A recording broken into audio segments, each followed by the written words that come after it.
強く美しく、私の輝きの前ではなすすべなどないのよ。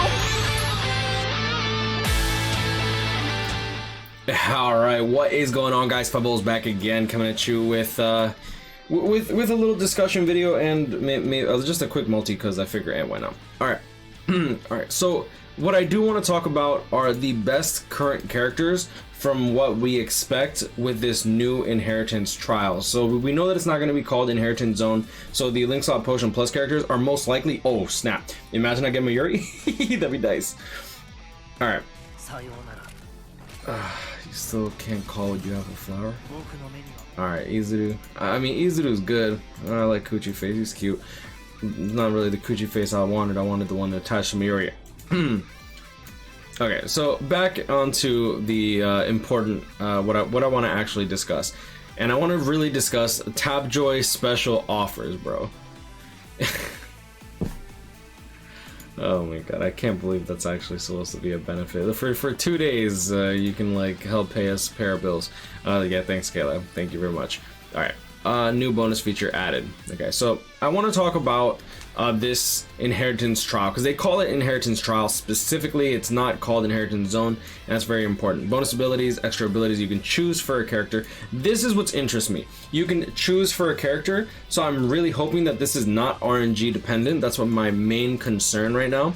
If the combined effect of a bonus ability and the maximum effect of any soul traits, innate skills can attain by fully upgrading the soul tree exceeds the limit, the relevant bonus ability cannot be applied to that character. So characters probably won't be able to stack up multiple immunities. That's fine. The maximum character link slot level will be increased from 10 to 20. Increasing character link slot level to 20 increases the stat bonus by 30%, so you're going to be getting 90% instead of 60, which is going to be really good. Now here's what I want to talk about. Inheritance trials are time limited, high difficulty quests. Some enemies in Inheritance trials have the new Iron Skin ability, which means they suffer a reduced amount of damage from attacks. Now, what I'm concerned about is how much damage reduction these enemies get if they don't have a status ailment, right? However, this effect is nullified when the enemy is suffering from a status ailment. You can check which enemies have the Iron Skin ability in the rules section for a quest. And this is going to be really important, because if it follows the same format of Inheritance Zone, we can expect that there are going to be two types of enemies. Either it could be like Soul Reaper and Hollow Rancor, Quincy, you know what I'm saying? Like, there's a lot of stuff that we can do. There's a lot of different enemies that could be paired up together, or it's completely possible that they might go the Transcendence route, where you'll see characters like Yamamoto, right, with his innate skill to read no affiliation dodges, Ichigo's with his read Soul Reaper dodges, as well as Yoruichi with her read hollow dodges, right? And moving on from that, you'll notice that there are a lot of characters that have been coming out lately, and it's not even a lot of characters, excuse me. There are only 6 characters in the entire game that have an increased chance, hence disabler, towards affiliated enemies with the affiliation advantage. Now obviously there's going to be characters like Bankai Ikone, who is going to be one of the best characters in this aspect. Increased status ailment chance against technique attribute Soul Reapers plus 10%. Since he has weakening on everything, I feel like this character is probably going to be formatted to be probably like the go-to character. I wouldn't be surprised if he's going to be the go-to character, simply because of his disabler ability. And since we already know for a fact that technique attribute link slot potions is probably going to be the first type of super link slot potions that we get, it could very well be like Inheritance Zone, where there's multiple attributes every single day or every other day, etc. But it's also very possible that it might be like extreme co-op, where one attribute will dominate for an entire week, and then the next week they bring in another one, or the next month they bring in another attribute. We don't know exactly how they're going to want to do this and how they're going to want to roll this out, so I'm just going to be basing it based on the past and what they've done in the past. Okay, so number one, probably going to be Bankai Ikone when it comes to being a power unit, just because he will have the increased status element chance. If the enemies are Soul Reapers and the people with Iron Skin are Soul Reapers, then he's definitely going to be one of the best characters in the game, and he's a very good auto unit to begin with. And if you want to stack him up with stamina, he actually has very, very high stamina too. Next on the list, Baz B. I do feel like these characters that have the increased status ailment chance against X attribute X are going to be incredibly more valuable, especially because of this. And I think that this is going to lead Caleb to get more revenue, be able to sell these characters more, and also be able to put out higher tiered characters in order to power creep the game a bit further. Not necessarily a bad thing. I think it's natural when it comes down to it that games want to power creep over and over and over again. It's a gacha game. They want you to they want you to buy characters. I mean, it is what it is, right? So increased status ailment chance against power attribute or Ronkars. Very, very good kit. Havoc 20%, Berserker 20%, Strong Attack Recharge minus 12%, and then of course he's just really strong. He's a really strong character. Next on the list, of course, the new Nemo that has recently come out.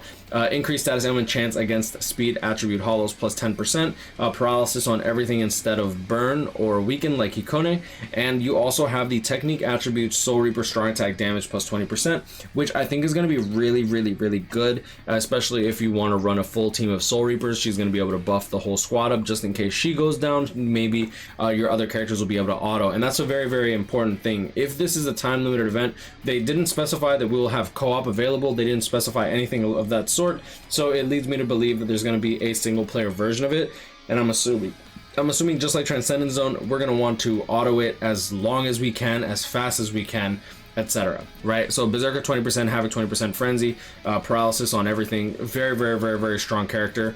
Congrats to those who pulled her. Next on the list, and this is where we get into the characters that have really not seen too much play, but have recently just gained a lot of a lot of value just because of the skill, right? Increased status element chance, mind attribute or Ronkars plus 10%. For Senju Maru, Havoc 20%, Berserker 20%, lacerate on all of her attacks except for her barrier, which her barrier will protect her, so she's going to be a very good auto unit in my opinion. And then of course the other the mind unit is going to be Sirucci, who just came out. Berserker 20%, no Havoc unfortunately, but she's still a very good character with lacerate on everything. Definitely going to help against the bosses for sure if the bosses are Soul Reapers. Damage to lacerated enemies plus 40%, so she gets a little bonus on top of that. I do think that she's going to be one of the better units too, as well as Veruca for mind. She does have increased status element chance against heart attribute hollow, so James, eat your heart out. I don't know if he pulled her, hopefully he did. Berserker plus 20%, hollow killer, and she's a human, and she has freeze on everything, which is gonna make her really, really good. Let me see what her kit is. It's been a long time since I've seen this character. Range collision, 18% magnification, doo-doo, 800 radius, circular AoE in front, that's good, and full screen third strong attack. Overall good character. One thing to note is that even though that this is an 18% magnification, it also has a lot more hits, right? You have 14 hits on the first strong attack, so if if she does have killer against the enemies, then she's actually going to be a very, very valuable unit in that aspect. So fortunately, I'm glad that I have all these characters, so hopefully I have an easier time, but like I said, it's yet to be determined. It could very well lead up to, say, a power unit comes out with a Ronkar killer, and then Caleb releases this tech inheritance trial where you need power units and the only enemies are Ronkars, and completely invalidates everything that I just said just so that they can sell new characters. I really hope that that's not the case, because that would suck, because I know a lot of people that went in for all of these characters, considering that they're all limited, by the way. Not a single one of these is a premium pool character. So you have Camp for Your Own World, 1000 Year Blood War seasonal, 1000 Year Blood War seasonal, and Camp for Your Own World. So that's another thing. Just 1000 Year Blood War, 1000 Year Blood War seasonal, right? So I don't know how Caleb's gonna want to go about all this. I'm really hoping that they find a healthy balance, or just straight up just gives this type of skill to more characters in the future on a more regular basis, I suppose, because I don't really want to see like free-to-play players getting cucked out of like potential being able to farm something that's clearly going to be super grindy. And I really want this update to bring people back, not push them away. And I understand that the rewards are going to be incredible, like being able to add and choose 2 new skills, but we still don't know what the skills list is. If Havoc isn't on there, the skill list value, I mean, sure, it's going to be high just being able to add a skill, but the grind might not necessarily be worth it for several characters of the past. Like I personally, like if Havoc 20% isn't there, I don't want to work on my Mugetsu. I love Mugetsu, but like K-Lab is just gonna pawn off another Mugetsu in the next 2 years, and we know that for a fact just because K-Lab likes money, and I don't blame him. But yeah, so I'd really love to see that this update not flop or not burn people out to the point where they don't want to play the game anymore. That's the only thing that I'm really concerned about. And yeah, let me know what you guys think in the comments below, what you guys want to see, what you guys plan to see. I'm really interested in the speculation towards this because we didn't really get too much info. We just know that the update's gonna be beefy. Right? But I'm gonna leave it at that. You guys grind on, catch up, stay blessed. I wish y'all the best luck in your summons. Y'all have a great day, and I'll see y'all in the next one. Peace.